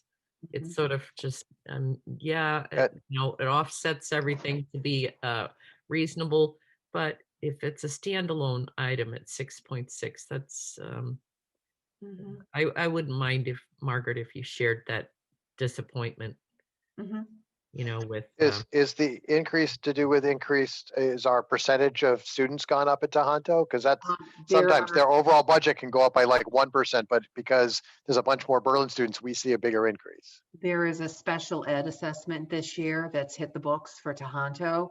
I think it's $55,000. So I know that that's a significant piece of this.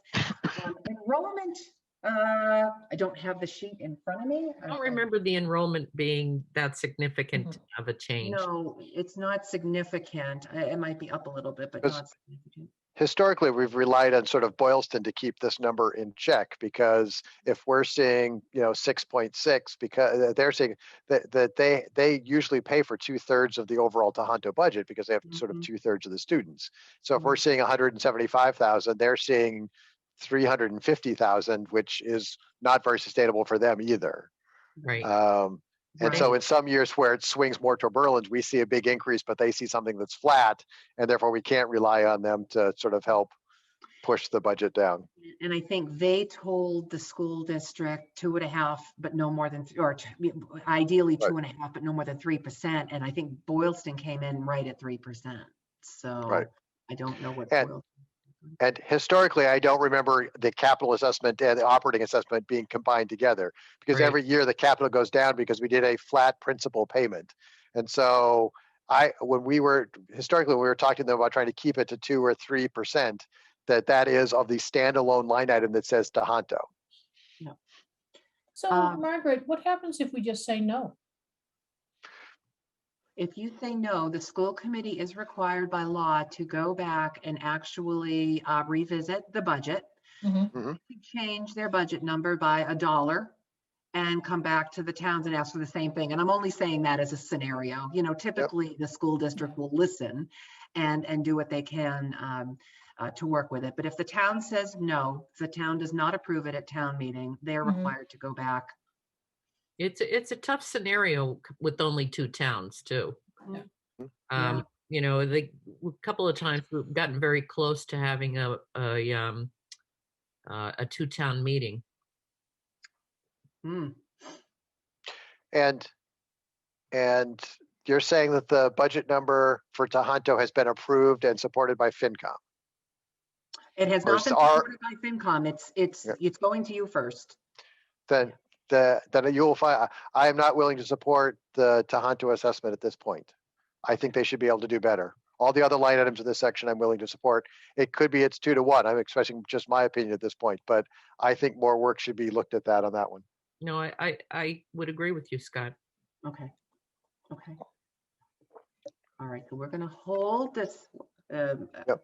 I heard from 2 of you. Peg, are you also in agreement? Yeah, no, and Margaret, and that's why I asked, you know, what if we say no? So, Well, yeah, I mean, I think that also might help with FinCom if they know that Right.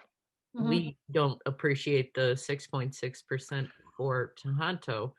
And I mean, Okay. I mean, when Chris was on chair of school board and I was on FinCom, we've had these conversations where like, look, we've looked at the whole budget now and we just can't afford this number. Can you find like 20,000 more? I know you asked for an 80,000 and sometimes Chris would come back and after, you know, we can find 10,000, but not the 20,000. I mean, it was a good faith effort on both parts to both make sure the schools are decently funded, but also make sure the taxpayers, you know, that have a limit to what goes up. And I think that Tohoto assessment line is one of those. It's a $172,000 increase.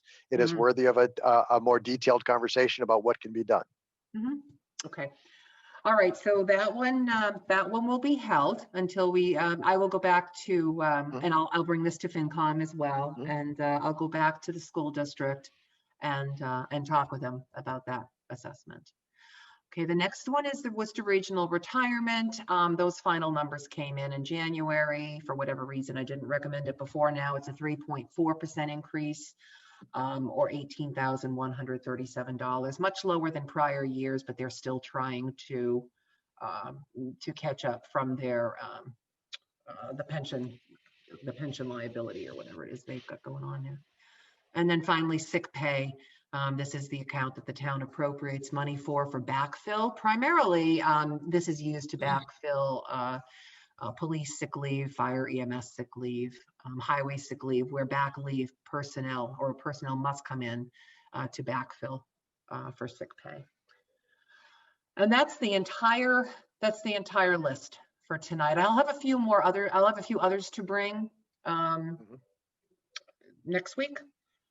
But for the most part, you're getting close. We should be, because we Much, got to be much finished closer. relatively soon if we're going to have a town report starting to go in the mail and be finalized within a month. Yep. So this, I think there's probably about 4 or 5 lines left after this that you'll have to do. So would you like a motion on approving those? Yes, all the Yeah, ones that I presented tonight, except for the Tohoto operating assessment, which we'll hold. Okay, So move. And seconded. Thank you. and we'll take a vote. Keefe, aye. Stone Eye. Hawkins, aye. Okay, thank you. Yay. So we'll move on to new business and the resolution in support of Neshoba Valley TA joint letter. You want to go over that at all, or? I think the board has seen this. This really is just trying to appeal again to the state to help us by allowing a North Central Mass regional vaccination facility. And then this would be a joint, I'm sorry, this is a unified resolution by all the Neshoba Valley boards of selectmen or select board. I thought the letter was well written. I move that we support it. Agreed. Okay, if that's a second, then we'll take a vote. Keefe, aye. Stone Eye. Hawkins, aye. Oh, I see a typo, reading the letter. Yeah. Regional, REGINAL. One, Where two, is it? three, third paragraph up from the bottom. Oh, It yep. starts, whereas the Commonwealth. Thank you, Peg. You betcha. It would have been original. That's right, original. So Worcester State doesn't count as a North Worcester County? Well, that's more of a South Worcester Central. County. And frankly, Berlin is in the fortunate position of being somewhat close to a couple of other Yeah. big sites, where some of these other towns are not. No, but not, yeah. Okay. And we were going to discuss vote to reduce the required number of members on the Energy Committee from 5 to 3 so that they could meet more often and have a quorum. Yeah, I mean, we kind of touched on that a little bit Yep. when we were chatting about your meta grant, Chris, is that, unfortunately, one Yeah. of the members couldn't attend, so it was very nice to spend a half an hour with Margaret and Stephen and Eloise, but it was a half an hour of not moving forward. Right. I'm Okay. fine. I think it's a good idea. All Do right. you want to make the motion, Peg, since it's your sort of committee? Yeah, I make a recommendation that we reduce the required number of members on the Energy Committee from 5 to 3, but at any given time, can allow it to go back up. Second. Okay. Let's take a vote. Keefe, aye. Stone Eye. Hawkins, aye. Congratulations, Eloise. Yay. Full complement. Yay, Eloise, yay! It's like, oh God, I heard my name. What did I do? Oh, look, there goes her hand. Good.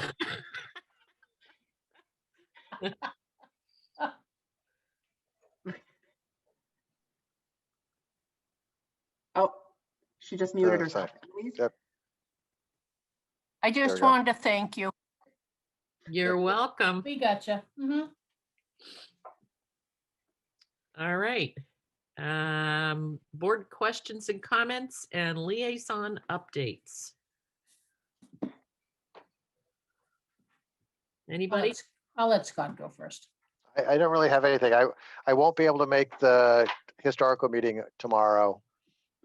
Tuesdays at 10 or a standing meeting. I might have been able to squeeze something in on Zoom, but it's an in-person thing, which is good because I think that's also moving things forward on the Bullard House. So I'm happy for it. Okay. All right. Go Go ahead. ahead, Chris, if you have any. I'll wait. I'll go last. Well, I did want to ask you both about, Margaret and I talked about the either April 8th or April 15th, and I believe we thought April 15th might be a better date for coffee talk before town meeting. Mhm. Sounds good to me. Yep. Okay, good. I also did attend the Council on Aging meeting last week. I'll just quickly say the van is working or doing rides 3 to 4 days a week with one whole household at a time in the van. Yoga is ongoing and looking for more participants.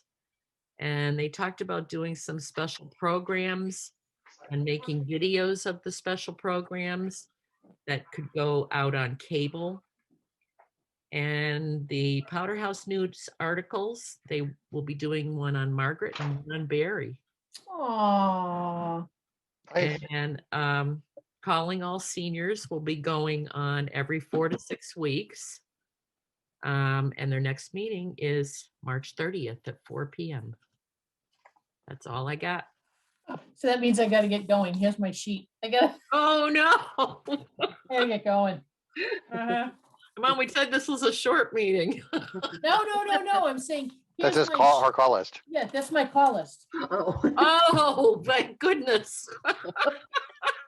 Chris, I looked to That was see if you. you, I I thought looked it to was the question. Just say, mine's no. not as heavy this week, but this is stuff I've already written up and sent to Margaret. So Yeah. I don't need to say anything.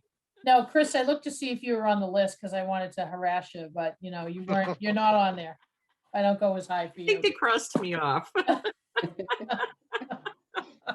No, that's what I meant. I gotta get going and start on my calling. All right.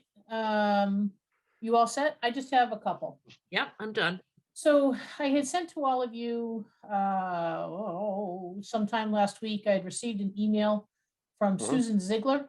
I'm under the assumption that the town submitted a stop sign request several years back to the state for the Gates Pond Road / Central Street intersection, which was denied.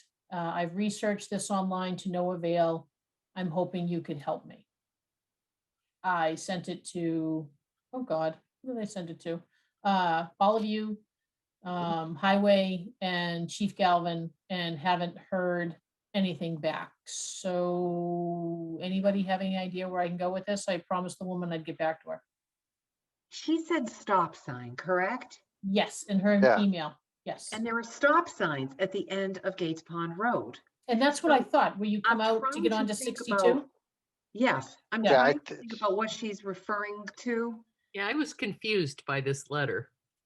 Yeah, because I was thinking, because I know that there was, at some point, they looked into stop lights for that intersection, but it was turned down by the state, because it's also very close to an existing stoplight.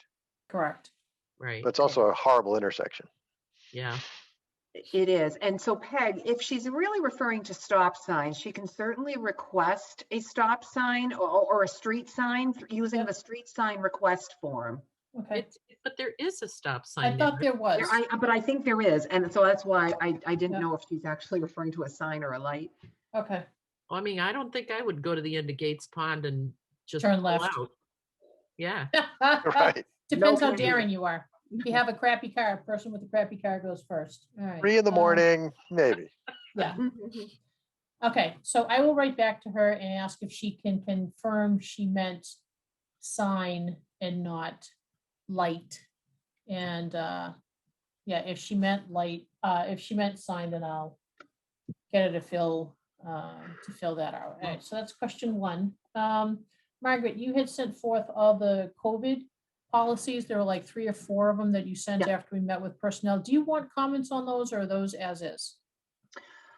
My guess is they're pretty much as is, but if you Okay. have some, important comments that you want to Mhm. make on them, I'm happy to get them to Sandy. Nope, don't have any, just wanted to ask. And then there was, oh God, one more, where are you?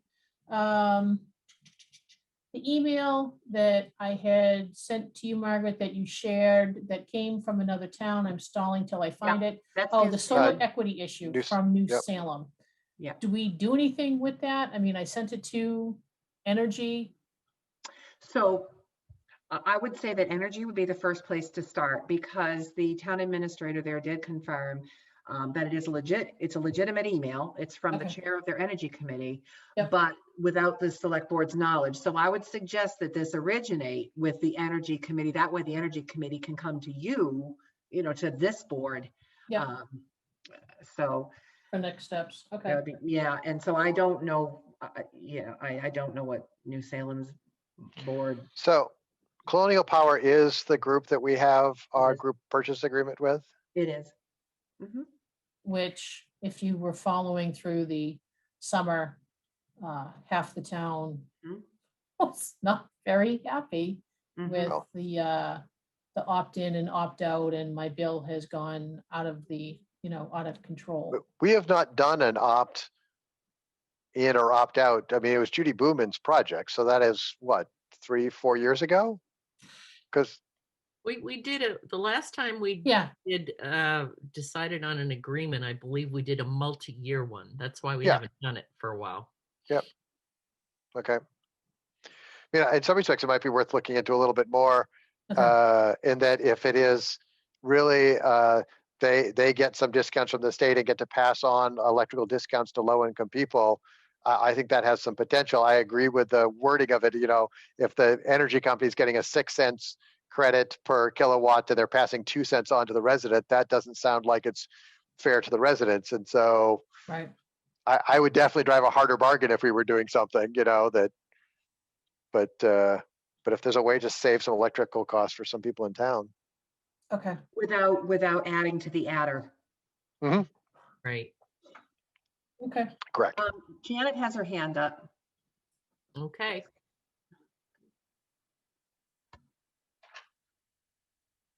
Yes, Janet.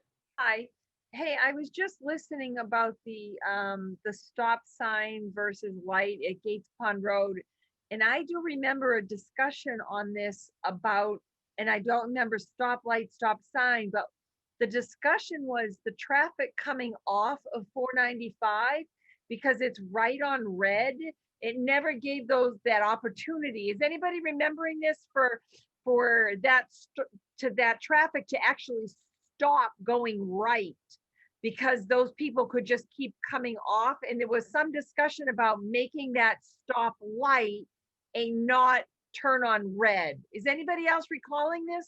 Maybe that's the kind of sign that this woman's talking about. Maybe Well, that's she's why talking I about wasn't going to say anything, but I decided maybe I could enlighten. I Yeah. do remember this, that because they can just continually come off the highway and not have to stop, it didn't give Gates Pond an opportunity to pull out and go left or right because of Right. that continued flow. And there was supposed to be something looking into that. So I don't know if it ever did happen. I wonder just- if they, Mary looks like she has a question. yeah, I wonder. No, if they no, I was just going to uh, say if that is what her concern was, Chief Galvin did look into that at that time, and Route 62 is a state road, and there was no I don't think They the town really had do. any control over that. That would be a MassDOT issue for sure, that area. Right. And Well- I'm just saying, I know that there was a discussion. I just didn't know the follow-up, but I wonder if, just to help Peg, if that's what she was referring to. Well, you know what, Janet, thank you. What I'll do is I'll reach back to her and I'll just ask her some clarifying questions. And one of them, will be, did you mean, oh God, I'm having a really bad hair night tonight. Did you, what, really, circle for, did you mean right on red coming off the highway, that there is no right on red, that it is a stop? And then confirmed that she either meant stop sign or she meant, stop light. So I'll get that back from her Yep. and then swing back to you guys. And I think I do remember what Mary just said. I do think there was some look into, and it was determined that there wasn't anything the town could do because it was a state Right. state road. Yeah, it is a very, very tough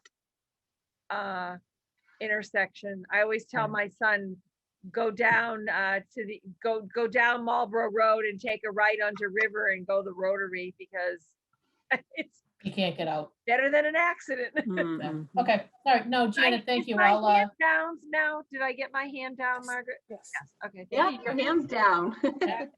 no, Janet, thank you. I'll ask her if that's what she meant. I appreciate that. All right, I- thank you. I have one more quick thing once Peg is done. I'm done. Okay, Scott. I this is a couple of weeks ago, but it occurs to me I haven't heard back, so I'll reach out. But in the charter folder that Mary shared a while ago, there's the annual complaint form where charter lists the count of complaints about their services in our town over the previous year. And in 2020, it shows that there were 2 people, and only 2 people, who complained to Carter about any of their services. And both of them were about billing, and both of them were resolved within 3 days, according to the chart. I think I've heard in other places of town where people have definitely had problems with either level of service or customer service or their bill with charter more than me. I would think 2 people. And so I've reached out to John Mayer, who is the person who files the reports formally, and asked him how people get on that report and counted on it. Because if we ever to go to charter to demand sort of a better agreement when their agreement is next up in several years, they're going to point to the fact they've received almost no complaints from the town of Berlin. And I think that is not great data. And so I would encourage anyone who's having problems with charter to make sure that they are reaching out. At some point, I plan on posting somewhere when I hear from him, like, this is how you make sure you're included on the report. This is the words you should say when you have customer service on the phone. Because I would like to see that report to be more accurately reflecting any problems people are having with charter in our town. Yeah, could you Yeah, let us know? Could you let us know what Yes, you have to say? Yeah, because if you Yes. look I at, called. I've called. yeah, if Right. you look at any of the chatter on the, the two town Yep. Facebook sites that really aren't the formal, Right. Facebook sites weekly, it's Right. buffering, it's dead. Yep. Yep. Blah, blah, blah. So the people are complaining. I just don't think that they know where to go or what to do with that. right. And so, and my guess is in doing data analytics stuff, there's a checkbox that the person who like you're talking to on the phone has to check to make sure that you're included in this report. And, you know, if it's going to give us leverage as a town in the next negotiations, I think we want to encourage people to make reports. Mm-hmm. Mark or Mary, do you have your hand up? Do you I have think- That the town has a cable television agreement with Charter, but when people are complaining about Right, it's buffering or about- telephone service, they're not going to show up on this. I mean, it doesn't mean that they shouldn't complain about Right. cable, but it's not, we're Dr- not tracking that. It is correct. This is for cable TV service, but even on those same channel things that Peg talked about, people talk about their channels get pixelated, they don't get certain channels, and that when someone came to their house, they were not great, you know, and that's still customer service. So, and that helps. You're right, and I sadly I'm not a cable TV watcher, so I don't have cable TV in my home, but Well, you must it's I have. still found that interesting on the report. All right. Keep us posted. Yep. All right. We have no reason for an executive session this evening, so I would entertain a motion to adjourn. So moved. So moved. Seconds. Okay. Keith, aye. Stone Eye. Hawkins, aye.